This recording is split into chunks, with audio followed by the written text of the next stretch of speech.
దేవుని శ్రేష్టమైన నామానికి ముందుగా స్తుతులు చెల్లించుకుందాము.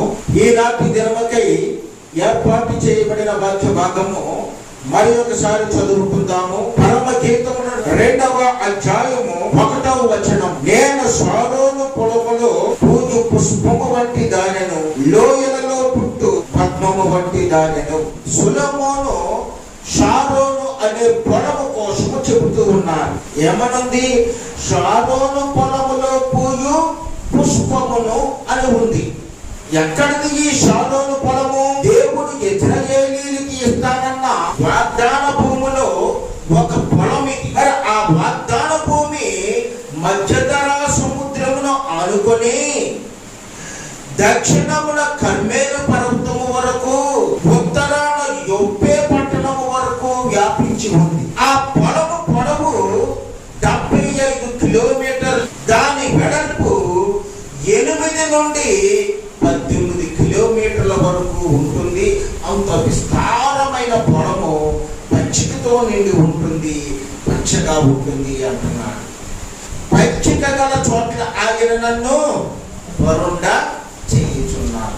ఎక్కడైతే పచ్చదనం ఉంటుందో ఆ పొలము ఆశీర్వాదము పొందుకున్న పొలము, షారోను పొలం.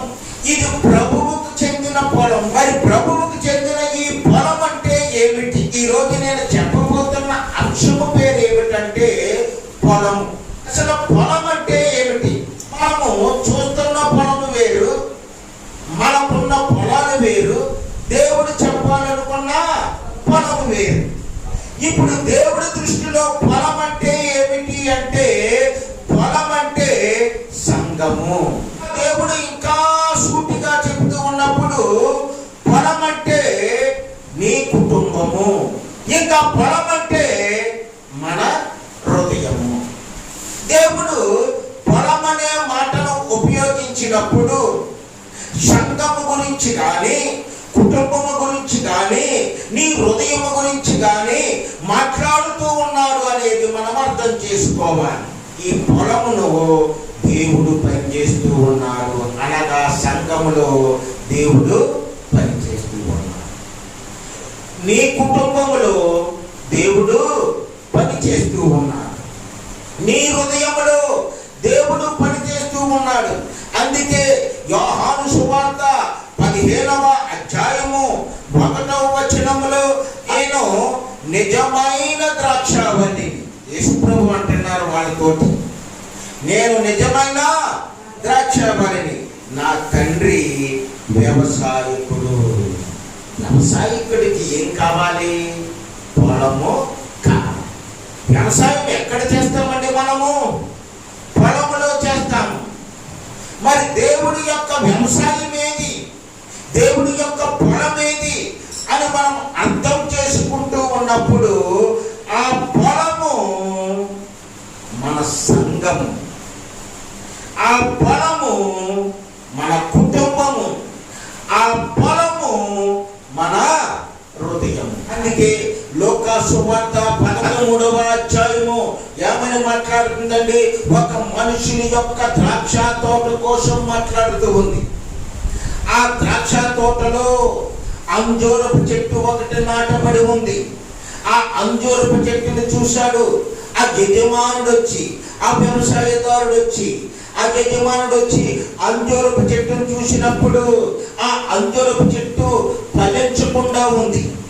అప్పుడు తోటమాలి పిలిచి అంటున్నాడు, తోటమాలి, ఈ అంజూరపు చెట్టును 3 ఏళ్ల నుండి చూస్తూ ఉన్నాను, ఒక ఫలము కూడా అది ఫలించటం లేదు. ఈ ఫలించిన చెట్టు కాబట్టి ఆ అంజూరపు చెట్టును నరికి. అంటే దేవుడు మన జీవితాలు ఎలా ఉండాలని కోరుకుంటున్నాడు? ఫలాలు కలిగి ఉండాలని కోరుకుంటున్నాడు. అంటే మన సంఘము ఫలించాలి, మన కుటుంబం ఫలించాలి, మనము వ్యక్తిగతముగా ఫలించాలి. అయితే ఈ రోజు నేను కొన్ని పొలాల కోసం చెప్పబోతూ ఉన్నాను. మొదటి పొలం ఏమిటంటే సోమరివాని పొలము. చాలా మందికి పొలం ఉంటుంది, ఆ పొలము పాడైపోతుంది. కారణం ఏమిటి? అతను సోమరి. పొలం ఏమిటి? సోమరివాని పొలము. సామెతల గ్రంథము 24వ అధ్యాయము 30-31 వచనాలు నేను చదువుతున్నాను. సోమరివాని చేను నేను దాటిరాగా, తెలుగు లేని వాని ద్రాక్ష తోట నేను దాటిరాగా, ఇదిగో దాని ఎందంతటా ముండ తుప్పలు వలిసి ఉండేను, దూలగొండ్లు దాన్ని కప్పి ఉండేను, దాని రాతి గోడ పడి ఉండేను. ఈ పొలం ఎవరికట? పొలం ఉంది, బాగుంది ఆ పొలం. ఈయన ఏం చేస్తున్నాడట? ఆ పొలం అమ్మడి పడి వెళ్తున్నాడు. మనమే అనుకుందాం, మన సంఘమే అనుకుందాం, మన కుటుంబమే అనుకుందాం, మన హృదయమే అనుకుందాం. ఇప్పుడు దేవుడు ఈ పొలంలోకి వచ్చాడు. ఆ పొలంలో దేవుడికి కనబడుతున్నాయి ఏమిటంటే ముండ్ల తుప్పలు. ఏం కనపడుతున్నాయటండి? ముళ్ళ తుప్పలు. కొన్ని సంఘాలు చూడండి, ఆ సంఘాల్లో ఉన్న విశ్వాసులు చూడండి, ముండ్ల తుప్పల్లాగా ఉంటారండి వాళ్ళు. ముండ్ల తుప్పలు ఏం చేస్తాయి? నువ్వు ముళ్ళ తుప్పల పక్క నుండి వెళ్ళు, దాని మీద కాలెయ్యి, దాని పక్కన రాసుకుంటా వెళ్ళు. అవి ఏం చేస్తాయి? మనకి హాని చేస్తాయి. ముళ్ళు చేసే పని ఏమిటంటే బాధ కలిగించటం. ముళ్ళు చేసే పని ఏమిటంటే గాయపరచటం. ముళ్ళు చేసే పని ఏంటంటే ఆ వ్యక్తుల్ని పాడు చేయటం.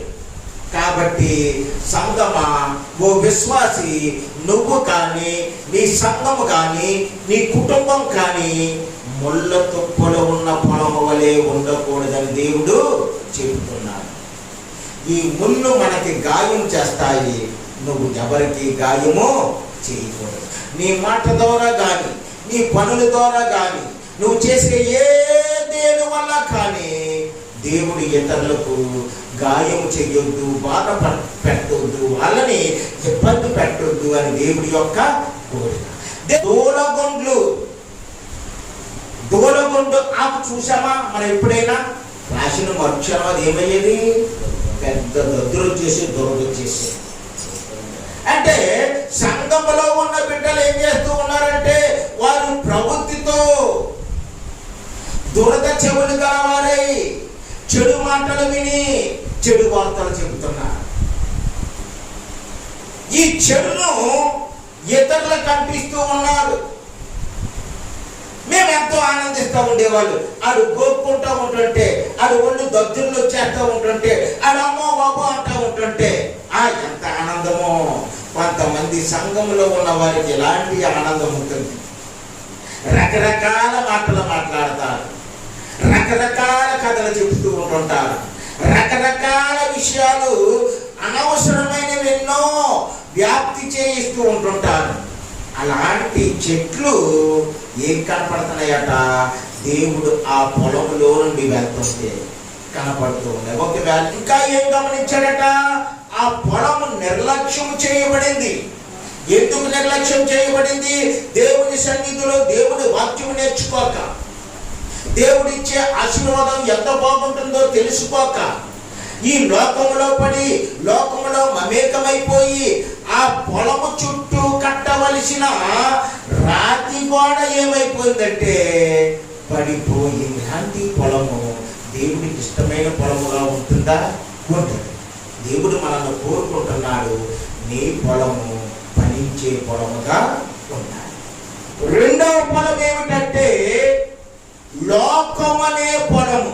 ఈ లోకమనే పొలములో దేవుడు తన యొక్క వాక్యముని విత్తడానికి వస్తూ ఉన్నాడు. మత్తయి సువార్త 13వ అధ్యాయములో 38వ వచనము నుండి చూస్తే అక్కడ పొలము లోకము అని ప్రారంభించబడుతుంది. దేవుడే చెబుతున్నాడు, లోకం అంటే ఒక పొలము లాంటిది. పొలము లోకము, మంచి విత్తనములు రాజ్య సంబంధులు, గురుగులు దుష్టిని సంబంధులు. అంటే ఈ లోకములో రెండు రకాలైన మనుషులు ఉన్నారట. ఎవరు ఆ మనుషులంటే దేవుని మాట విని మంచి మార్గంలో వెళ్ళేవారు. ఇంకొక వర్గం ఏమిటంటే దేవుని వాక్యం వెనక, దేవుని మాట వెనక, మంచి మార్గము నేర్చుకొనక ఈ లోకములో పడిపోయి జీవిస్తూ ఉన్నవారు. మరి దేవుడు ఏం చేస్తూ ఉన్నాడంటే ఈ లోకములో ఉన్న పొలం కోసము, ఆ పొలమును బాగు చేయాలనే ఉద్దేశంతో ఎన్నో ప్రయత్నాలు చేస్తూ ఉన్నాడు. అసలు ఈ లోకములో ఏముంది? లోకములో ఏముందంటే లోకములో శరీరాశ, నేత్రాశ, జీవపుటంబము ఉన్నాయి. ఈ శరీరానికి ఒక ఆశ ఉంది. ఈ శరీరం ఇప్పుడు ఒకటి కోరుకుంటుంది. ఆ కోరుకున్నది నెరవేరిన వెంటనే ఆగుతుందా? ఆగట్లేదు. మరొక దాన్ని కోరుకుంటుంది. ఈ శరీరం ఆశ తృప్తిపరుచుకోవాలని, కానీ ఆ తృప్తి తీరిన వెంటనే సంతోషించటం లేదు. సంతోషించకుండా మరొకటి కావాలి. సంతోషం లేదు ఈ శరీరానికి. అందుకే కోర్టు వెంబడి కోరికలు పుడుతున్నాయి. ఆశ వెంబడి ఆశ పడుతుంది. ఈ ఆశను తృప్తిపరచుకోవడానికి ఎన్నెన్నో చెడు మార్గాలను మానవుడు ఎంచుకుంటూ ఉన్నాడు. దేవుడు అంటున్నాడు, నీది కాని దానిని దేనిని ఆశించు అంటున్నాడు దేవుడు. కానీ శరీరం పెడుతుందా? వినదు. ఏవేవో ఆశలు పెంచుకుని ఆ ఆశలతో తృప్తిపడక, ఆ ఆశను తీర్చుకోవడానికి వక్ర మార్గాలు, ఆ రకరకాల దుష్టమైన పద్ధతులు ఎంచుకొని చివరికి ఏం చేస్తుందంటే శరీరం తాను తృప్తిపరుచుకోవాలని చూస్తుంది. ఈనాడు మనం టీవీల్లో చూస్తున్నా, పేపర్లో చదువుతున్నా అనేక మంది నాయకులు చూడండి, వారుకున్న కుటుంబం చిన్నదే, వారు కావలసింది చిన్న విషయాలే, కానీ వందలు వేల ఎకరాలు, వేల కోట్లు సంపాదించుకొని వారు ఆ సంపాదించిన సంపాదనకి ఇంకా తృప్తి పడక ఇంకా కావాలని ఎన్నో చెడు మార్గాల్లోకి పోతూ ఉన్నారు. దేవుడు అంటున్నాడు, ఈ లోకమనే పొలములో నువ్వు మంచి విత్తనము మరి విత్తిన మంచి పైరు వలె, ఫలించే పైరు వలె ఉండాలి, కానీ దుష్టుడి సంబంధిగా నువ్వు ఉండకూడదు. దుష్టుడు అనగా ఎవరు? సాతాను నడిపించిన మార్గంలోకి నువ్వు కూడదు అంటున్నాడు దేవుడు. పాపు నేత్రాశ, కన్నుతో మొట్టమొదట పాపం ప్రారంభమవుతుంది. అవ్వమ్మ ఆ పండుగ చూసినప్పుడే కదా పాపానికి దగ్గరయ్యింది. దొంగతనం అవనివ్వండి, వ్యభిచారం అవనివ్వండి, జాగ్రత్తం అవనివ్వండి, దేవుడిచ్చిన ఆజ్ఞల్లో ఏదైనా పాపం మొదలైందంటే అది మనం చూసిన నేత్రాశ వల్లే అది ప్రారంభమవుతుంది. మనం చూసిన చూపు వల్లే అది ప్రారంభమవుతుంది. జీవపుటంబము, మనము ఈ లోకములో ప్రతిదీ కూడా అత్యధికంగా ఊహించుకుంటూ ఉంటుంటాం. నేను ఎంత ఎత్తులో ఉండాలి, వారికంటే గొప్పగా ఉండాలి, నేను వారిని మించి ఉండాలి అని కోరుకుంటూ ఉంటుంటాం. ఆ కోరుకుంటున్న కూడా క్రమములో మనమే ఎక్కువ చేసి చెప్పుకుంటా ఉంటుంటాం. సాతానుడు యేసు ప్రభు వారి దగ్గరికి వచ్చి అన్నాడు, నువ్వు ఆ దేవాలయ శిఖరం మీదకి ఎక్కి అక్కడ నుండి కిందకి దుముకే, దేవదూతలు వచ్చి నీ పాదానికి రాయైనా తగలకుండా నిన్ను అలా ఎత్తి పట్టుకుంటారు అన్నాడు. ఒకవేళ యేసు ప్రభు సాతాను మాట నమ్మి నేనెంత గొప్పని కదా, సాతాను గాడికే తెలిసింది నా విషయం, వీళ్ళందరికీ నేను ఇప్పుడు బయలుపరుచుకోవాలి అని చెప్పి ఆ దేవాలయ శిఖరానికి ఎక్కి అక్కడ నుండి దూకేశాడు అనుకో, ఎవరిని ఎక్కుతారు ఇక్కడ? యేసు ప్రభువుని ఎక్కుతారా? సాతాను మాట విన్నందుకు యేసు ప్రభు ఓడిపోయిన స్థితిలోకి వచ్చేస్తాను. అప్పుడు అంటదే, యేసు ప్రభు నువ్వు దేవతలు వచ్చి పట్టుకున్నారు సరే, నువ్వు ముందు ఎవరి మాట విన్నావు? నా మాట విన్నావు. నువ్వు విన్నర కాదు, నేనే గెలిచిన వాణ్ణి అని చెబుతాడు. దాన్ని జీవపుటంబం అంటాం. మనము ఏం చెయ్యాలో ఏం చేయకూడదో ఆలోచించకుండా అనాలోచితంగా నేనే గొప్ప, నేనే మెప్పు, నాకే ఘనత అనే అధికారం సంబంధమైన గర్వంతో ఉన్న మాటలు కానీ చేష్టలు కానీ జీవపు డంబముగా పిలువబడుతూ ఉన్నాయి. ఈ లోకంలో ఉన్నదంతా ఏమిటంటే నేత్రాస, శరీరాస, జీవపు డంబము. కాబట్టి ఇలాంటి జీవపు డంబములో మనము పడకూడదు అని చెప్పి మరి దేవుడు నువ్వు నీ పొలమును జాగ్రత్తగా కాపాడుకో అంటున్నాడు. మూడవ రకము పొలము, ఈ పొలము రక్తపు పొలము. కొంతమంది చూడండి, స్థలాల కోసం పొలాల కోసం ఒకరినొకరు పొడి చేసుకుంటారు.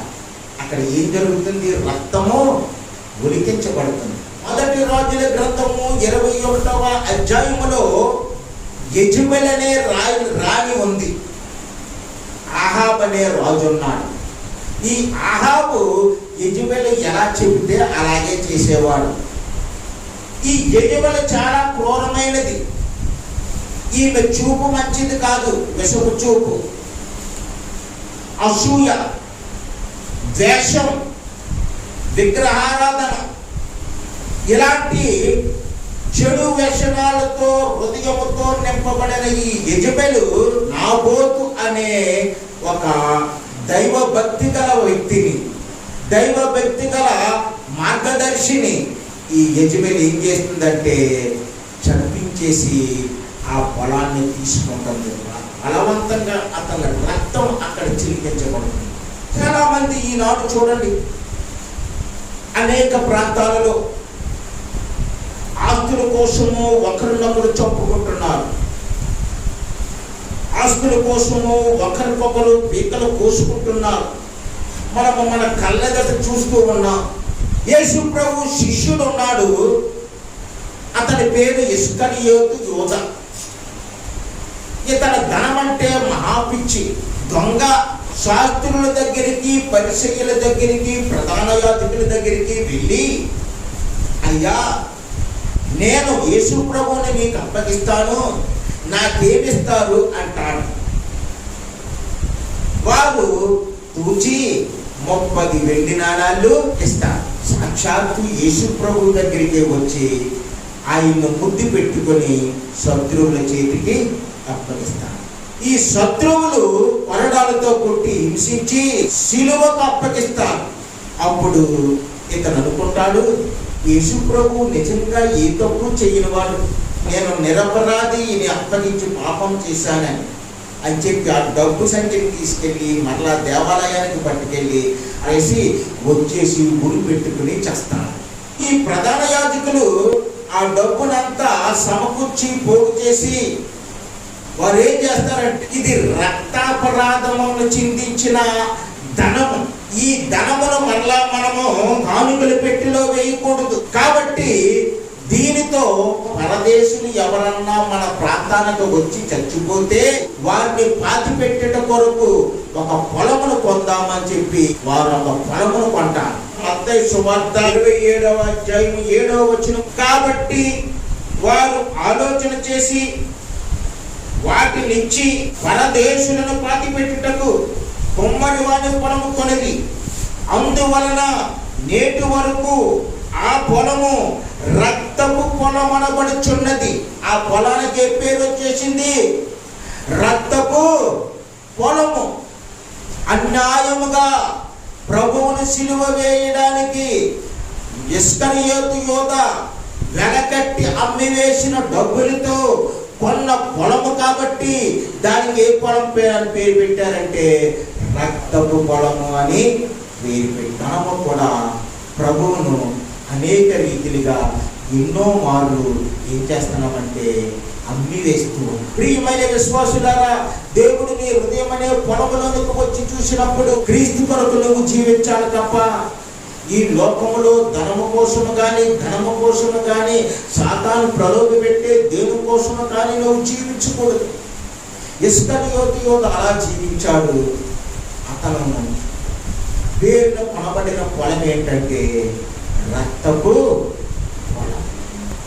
మనము రక్తపు పొలముగా ఉండకూడదు. మన సంఘాలు కానీ, మన కుటుంబాలు కానీ, మన హృదయాలు కానీ వీటిలో చేరిన ఏ పొలముగాను ఉండకూడదు. ఇక 4వదిగా మనం చూస్తే బోయజు పొలము. ఈ బోయజు బెత్లెహేమీయుడు. ఈ బోయజుకు ఒక బంధువు ఉన్నాడు. ఆ బంధువుకు ఒక కుటుంబం ఉంది. ఆ కుటుంబం మోయాబు అనే దేశానికి వెళ్ళి పాడైపోయింది. స్త్రీ విధవరాలైన తన కోడలతో ఎక్కడికి వస్తుందంటే బెత్లెహేముకి తిరిగి వస్తుంది. ఏం చేయలేని పరిస్థితుల్లో రూతు నయోమి దగ్గరికి వెళ్ళి అంటుంది కదా, అత్త మనం బ్రతకాలంటే ఏదో ఒకటి నేను చెయ్యాలి కదా, నేను పరిగే వేరుకొని మన ఇద్దరము బతకటానికి సంపాదించి తీసుకొస్తాను. ఈమె ఒక పొలమును చేరుకుంటుంది. బరిగా అలా ఏరుకుంటూ ఉన్నప్పుడు ఆ ఏరుకున్న పొలము యజమాని ఎవరంటే బోయజు. ఆ యజమాని పేరు ఏం పేరు? బోయజు దూరం నుండి చూస్తానట్టుకున్నాడు. ఈ రూతులో చాలా వినయం ఉంది, విధేయత ఉంది, వినమ్రత ఉంది, చెడు పనులకు ఆస్కారం లేని స్త్రీ. కాబట్టి ఆమె వెళ్ళిన వాటిలో పనివారికి దూరంగా ఉండే ఆమె పడగన కష్టపడి ఏరుకుంటున్నప్పుడు ఆ బోయజు ఆమెను గమనించి చూసి ఈమె నేనిచ్చే ఆశీర్వాదానికి పాత్రురాలు. పనివారిని అడిగారు, ఎవరామె అని చెప్పినప్పుడు ఈమె ఫలానా ఎలీమెలుకు, నయోమి యొక్క కోడలు. పాపం ఎలీమెలుకు ఈమె భర్త అక్కడ చనిపోయారట. నయోమి ఈమెను వెంట పెట్టుకుని వచ్చింది. ఏ దారి లేక ఇప్పుడు పట్టగేరుకుంటున్నారయ్యా అని చెప్పినప్పుడు రూత్ గ్రంథంలో 2వ అధ్యాయము 8వ వచనం, అప్పుడు బోయజు రూతుతో, నా కుమారి, నా మాట వినుము, వేరొక పొలములో ఏరుకొనుటకు పోవద్దు, దీనిని విడిచిపోవద్దు. ఎచ్చట నా పనికత్తెల యొక్క నిలకడగా ఉండుము, నీకు సమృద్ధి ఉంటుంది. ఒక గొప్ప ఆశీర్వాదము. బోయజు ప్రభువైన యేసుక్రీస్తుకు గుర్తుగా ఉన్నాడు. బోయజు యొక్క ఆశీర్వాదం ఎవరి మీద ఉంది? రూతు మీద ఉంది. దేవుని యొక్క ఆశీర్వాదము మన మీద ఉంది. ఇప్పుడు రూతు ఎక్కడ ఆశీర్వదించబడిందంటే బోయజు పొలములో ఆశీర్వదింపబడింది. మనం ఎక్కడ ఆశీర్వదింపబడుతున్నామంటే ప్రభువైన యేసుక్రీస్తు యొక్క పొలములో ఆశీర్వదింపబడుతుంది. ఏమిటి ప్రభువైన యేసుక్రీస్తు పొలము? ఏమిటంటే సంఘము ప్రభువైన యేసుక్రీస్తు పొలము, కుటుంబము ప్రభువైన యేసుక్రీస్తు పొలము, మన హృదయము ప్రభువైన యేసుక్రీస్తు పొలము. ఎక్కడైతే ప్రభు ఉంటాడో ఆ పొలములో మనం ఆశీర్వాదాన్నే పొందుతూ ఉంటుంటాము. కాబట్టి ఈ బోయజు పొలము ఆశీర్వదింపబడిన పొలము. ఇక 5వదిగా చూస్తే ఈ పొలము చాలా ప్రాముఖ్యమైన పొలము. ఈ పొలము ఏమిటంటే ప్రార్థనా పొలము. ఇస్సాకు అబ్రహాము కుమారుడు. ఈ కుమారుడు పెండ్లిడికి వచ్చాడు. తన యొక్క పెద్ద దాసుడితో అంటాడు, నా కుమారుడితో ఒక చక్కని యువతను తీసుకొని రావాలి అని చెప్పి ప్రమాణం చేయించుకుని పంపిస్తాడు. అబ్రహాము చెప్పిన చోటుకి వెళ్తాడు. ఆ మనుషులకి అబ్రహాము ఇస్సాకుల యొక్క విషయం చెప్పి అక్కడ కన్యక అయిన రెబెకాను తీసుకుని వస్తాడు. వారికి ఒక దృశ్యము కనపడుతుంది. ఎవరికి? వస్తున్న పెండ్లి కుమార్తె. ఆ పొలములో ఉన్న మనుషుడు ఎవరు అని అడుగుతుంది. ఇదో ఆదికాండం 24వ అధ్యాయము 63వ వచనం, ఇస్సాకు బెయేర్ లహోయి రోయి మార్గమున వచ్చి దక్షిణ దేశమందు కాపురముండెను. సాయంకాలమున ఇస్సాకు పొలములో ధ్యానింప బయలు వెళ్ళి కన్నులెత్తి చూచినప్పుడు ఒంటెలు వచ్చి చుండెను. రెబెకా కన్నులెత్తి ఇస్సాకును చూచి ఒంటి మీద నుండి దిగి మనల్ని ఎదుర్కొనుటకు పొలములో నడుచుతున్న ఆ మనుషుడెవరని దాసుని అడగగా, ఇతడు నా యజమానుడని చెప్పిన కనుక ఆమె ముసుగు వేసుకొనెను. దేవునికి స్తోత్రము కలుగును గాక. ఈ వాక్యములో మనకు అర్థమైనది ఏమిటి అంటే, సాయంకాలం మన ఇస్సాకు పొలములో ధ్యానము చేసుకునేవాడుగా ఇస్సాకు ఏం చేస్తున్నాడు, అక్కడ రాయబడింది ఏం చేస్తున్నాడంట, ధ్యానించుకోవడానికి పోతున్నాడట. మోకరించి అక్కడ ఆ పొలములో మోకరించి, ప్రభువా నా జీవితాన్ని నీకే అప్పగించుకుంటున్నాను, నీ చక్కని మార్గాల్లో నన్ను నడిపించు. చాలా ప్రార్థన. నాకు కావలసినవన్నిటిని నువ్వు నాకు చేకూర్చు. ప్రతిరోజు సాయంకాలము యువకులు ఎలా వెళ్ళి పొలములో ఎవరూ లేని చోట మోకరించి దేవుడికి మొరపెడితే దేవుడే ఒక చక్కని పెండ్లి కుమార్తెనిస్తాడట. దేవునికి స్తోత్రం. దేవుడు నీ యథార్థమైన ప్రార్థన అంటాడు. అందుకే అది ప్రార్థనా పొలం అని పేరు పెట్టబడింది. దేవుడు నీ హృదయంలో యథార్థతను చూస్తాడు. ఆ పొలంలో నువ్వేం ప్రార్థన చేస్తున్నావు, ఆ పొలంలో నువ్వు ఎంత చక్కగా ధ్యానం చేస్తున్నావు, ఆ పొలంలో దేవుడు నువ్వు ఎంత గొప్పగా వేడుకుంటున్నావు చూస్తాడు దేవుడు. ఆ పెండ్లి కుమార్తె అంటుంది, ఆ ఎలియాజరుతో మనల్ని ఎదుర్కొంటకు వస్తున్న మనుష్యుడెవడు. ఎలియాజరు అంటున్నాడు కదా, అతను నా యజమానుడు. అవునా, ఆయన కోసమే నువ్వు నన్ను తీసుకెళ్తుంటా, ఆయనకు భారీగా చేయటానికైనా నన్ను తీసుకుని వెళ్తానంట. అయితే ఆయన పొలంలో ఏం చేస్తూ ఉన్నాడని అడుగుండొచ్చు. అడిగితే నా యజమానుడికి ఒక వాడుక ఉంది, నా యజమానుడికి ఒక అలవాటు ఉంది. ప్రతిరోజు సాయంత్రం ఆ పొలములకు వెళ్ళి ఆ పొలములో మోకరించిన వాడు దేవునికి ప్రార్థన చేస్తూ ఉంటుంటాడు. అందుకే ఆ పొలానికి ప్రార్థనా పొలమని పేరు. ఆ పొలానికి ఏం పేరు? ప్రార్థనా ఫలమని. ఇక తర్వాతగా చూసినప్పుడు యెహోవా దీవించిన పొలం. ఆ పొలంలోకి మనం అందరం రావాలి. మనకి దీవెనలు కావాలి కదా. ఆ దీవెనలు ఎలాగ స్వతంత్రించుకోవాలో మనం తెలుసుకోవాలి. యెహోవా ఒక పొలమును దీవించాడట. ఆ దీవెన వచనము ఎవరు పలికారు? ఇస్సాకు పలికాడు. ఆదికాండము 27వ అధ్యాయంలోనికి మనం వద్దాం. 27వ వచనము 28వ వచనంలో, అతడు దగ్గరికి వచ్చి అతన్ని ముద్దు పెట్టుకొనెను. అప్పుడు అతని వస్త్రములను వాసన చూచి అతన్ని దీవించి ఇట్లనెను. అప్పుడు అతని వస్త్రములను వాసన చూచి అతన్ని దీవించి ఇట్లనెను, ఇదిగో నా కుమారుని సువాసన యెహోవా దీవించిన చేని సువాసన వలెనున్నది. పొలము, చేనంటేటి పొలము. నేను ఇప్పుడు చెబుతున్నది ఏంటి?